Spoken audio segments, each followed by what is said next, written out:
guys, so today we are going to be talking about something super duper fun. This was not the video I was intending on giving you today, not in the slightest. This was meant to be a beautiful montage of all the prettiest places in London I have found.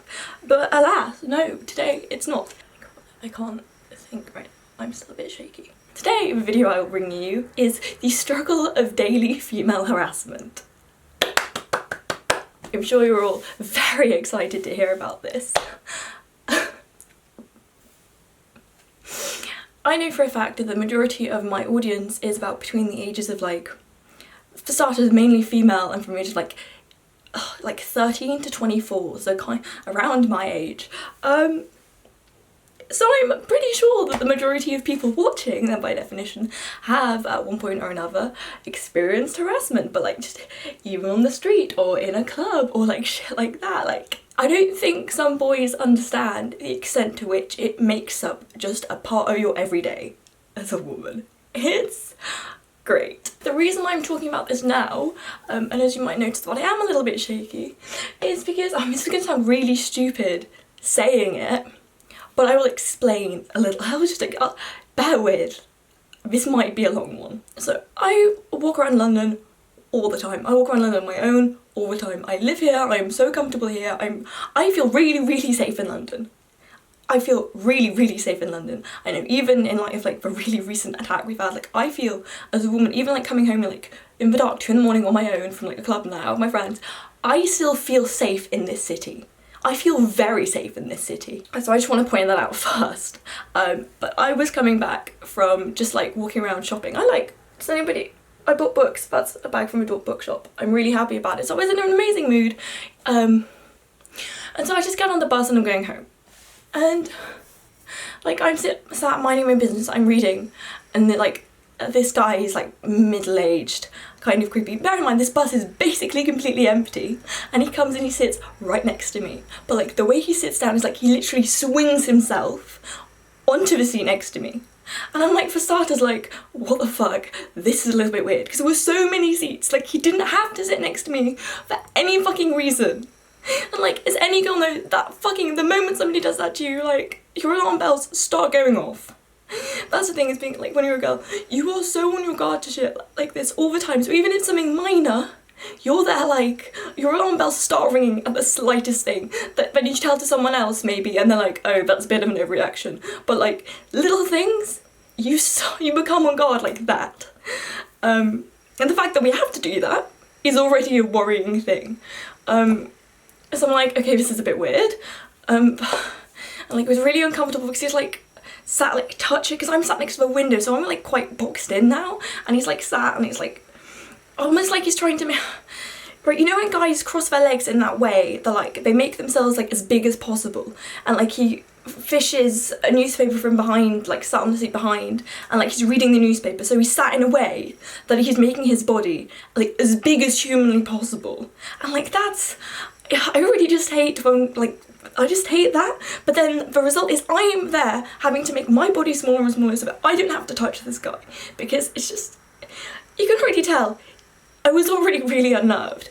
But one thing that really got me is he put his, because the back of the other seat is here, right? So he puts his arm like that. So he literally boxes me in of where I'm sat. So even if I wanted to get up and leave, I couldn't. And it's just that idea of being completely boxed in by someone, especially someone who I'm not, the moment, your predator alarm bells go off in your head and you're just there oh my, it starts, and it's just really not great. And then he starts showing me things in the newspaper, commenting on it, being oh look, that's cute, oh look, so there's a photo of a picture of Charlie Sheen in the newspaper, and pointed out going, oh look, Charlie. And then this guy wasn't it's not you had some kind of something wrong with him. He was a completely sane human being, if that makes sense. He wasn't I don't want to say special, I'm sorry, I don't mean to but you know what I mean, there's nothing wrong with this guy. And that's already just really and he keeps talking as if he's trying to get me into some kind of conversation, and just it's just really, really unnerving. This guy did not have to fucking sit next to me, and it's And the first thing you start thinking like, shit, what if I got off this bus and he starts following me? Like, stuff like that runs through your head. It just, and like, obviously I wasn't receptive to anything he was saying. I was like pulling a face, being like, great. Because like, you don't want to show them that you are scared. And I know this sounds like a minor thing, being like, oh, Emma, some guy sat next to you on the bus. It's like, but if you have not been in that kind of situation or any situation similar to it, you cannot understand how like vulnerable you feel. Like, I go around the whole time, like all of my friends, like everyone who will literally tell you this, is I have such a like strong independent woman kind of thing. Like, I am completely happy to do shit on my own. I don't need anybody to like hold my hand and stuff like that. And that's always like what I'm like. But then when it's something that you just get, you're like made to feel so small and so vulnerable. And just because the fact is, even though I'm a strong independent woman, if a man wanted to overpower me and hurt me, they could easily. and that is only like a thing with men. That is not me being like, oh, it's all men. No, it's if a woman wanted to do that to me, I could overpower a woman. That wouldn't be very hard. It's just kind of accepting the fact that if somebody really did want to hurt you, they could hurt you. And the fact is, you might think, Emma, you're overreacting. But if any girl who has been in any kind of situation like this, that is the first thing our mind jumps to, is the fact of, oh my god, are they gonna follow me? Are they gonna like keep harassing me? Are they gonna like try and murder me? Are they gonna try and rape me? Like, that shit runs through your head immediately. And that says a lot about the fact that we live in a rape culture, and that is terrifying. We live in a world where we teach girls not to be raped rather than teaching men not to rape. And I'm sorry, I am looking at this very much from a female-male perspective in terms of male raper, female rapee. Like, I know men get raped and I know all that kind of stuff happens, but I'm just talking right now about my personal experience, and also because I know that the majority of my viewers are also female and teenaged. And so like eventually like I'm getting quite close to my stop, so I'm getting a little bit panicky, being like, I don't know if I want to get off at this stop because I don't know if I don't know, okay? Thank fuck, this guy gets up and he just like goes like further back into the bus, but this guy's been standing to me for like a good 15 minutes, and it's like, I have a lot of anxiety and I have a lot of panic attacks, and I don't really talk about that much. It just, that stuff is like, and it's unnerving to anybody, even if they don't have like my extra layer of issues. So like, I eventually got off this bus, and there was this girl behind me and she got off as well. And then like, the first thing she did when she got off was she checked if I was okay. Honestly, bless her heart, the first thing she did was check if I was okay. Because she said how she was sat behind me and like, she had her headphones in, so she thought I knew this guy. And I was telling her like, no, I didn't. And I was really, like, she was asking me like, are you okay? Like, are you sure you're alright? And I'm like, I was okay, but like, kind of then, because it's like the aftershock of like, while I'm there, I'm trying to be like strong, and I'm trying to be like, I don't know, courageous, trying to just not show this guy that I'm fucking terrified.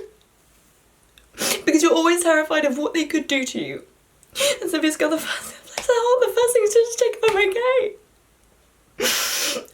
And she said how like, because she had her headphones in, and if she'd like known that I didn't know him, but she would have like tapped me on the shoulder and be like, you okay, do you want to come sit with me? Like, honestly, but I just kept saying it, like, bless her heart. But that's the thing, like, girls always look out for other girls in that way, because we know how terrifying stuff like that is. Like, one example that I have of this is like, one of my friends went on a date with some guy she met in a club, and like, we had a group chat, so like, we were like joking around, being like, okay, so if you need an exit strategy, like, just message us and we can ring you, and you can give us an emergency, we'll come get you, and it's completely fine. And like, our group chat is called 911 help, and like, that's a joke, but then at the same time, it's like, the fact that we are in a place where we joke about stuff like that to make it less terrifying. The fact that we had to put those security measures in place for her to just go on a date tells you a lot. It tells you a lot. It speaks volumes. Like, the fact that that's necessary. One thing I hate is like when I'm having a really nice makeup day or a really nice like outfit day or hair day, but like you can, for starters, there's nothing, I'm not wearing anything even slightly what you could call provocative. I'm not asking for attention in any way, shape or form. Not that that should fucking matter, by the way. What was I saying? I can't even remember what I was saying now.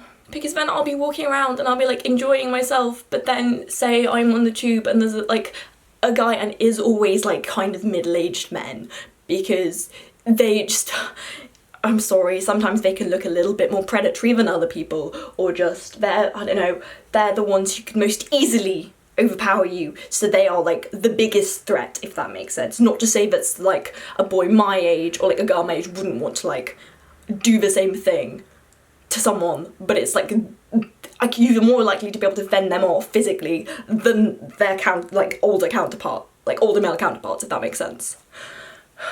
And so like the moment you start, like you'll be, I don't know, on the tube or something, and you'll get like looks, and then that literally goes straight through you, and you're like, oh my god, because you feel like you've just made yourself a target.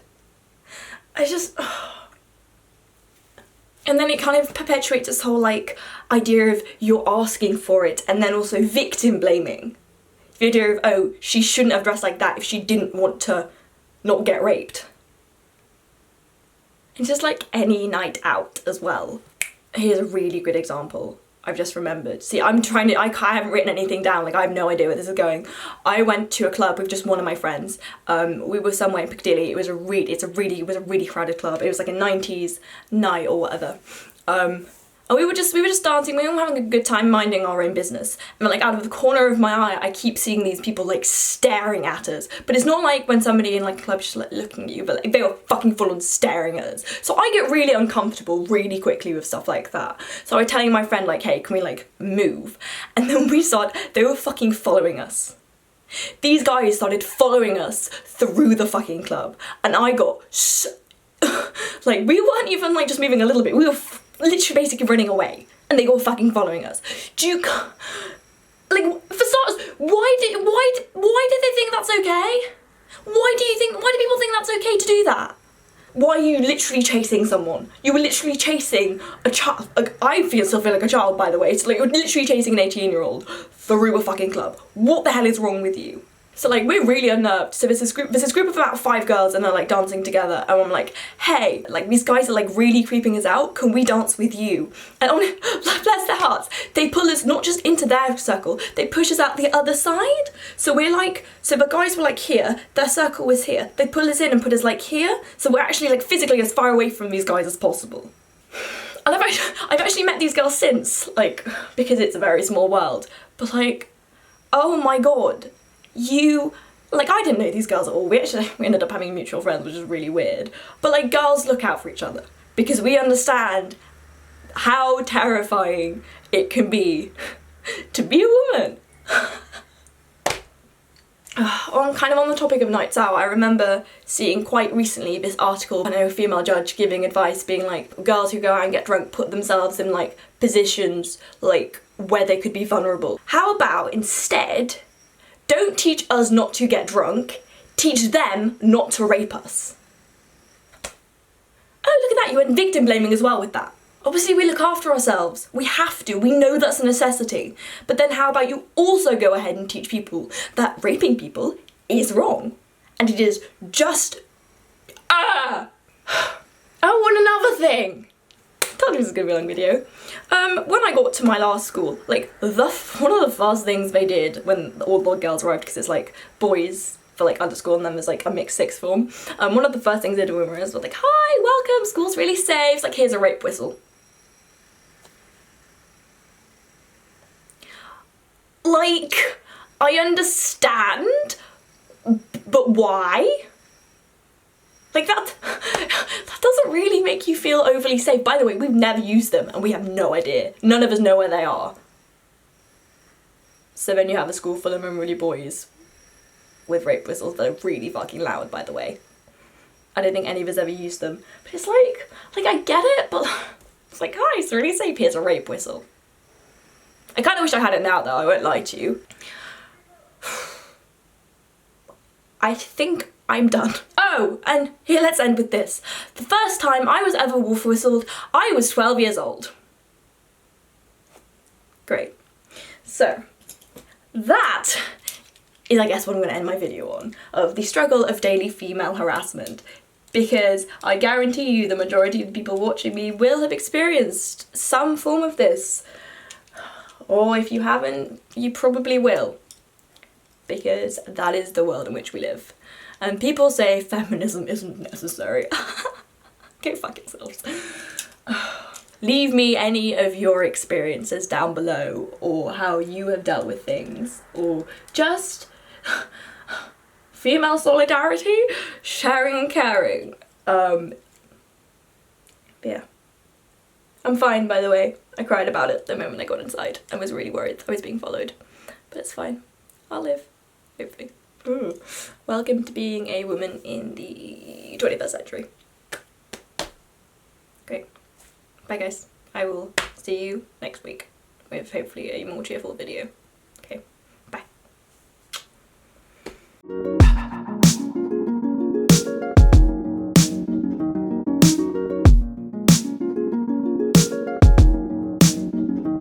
Night and News look. I bought books. That's what I was really excited about. All of it is either about philosophy or Voltaire. So I'm now gonna like just deal with this instead. I ruined my day.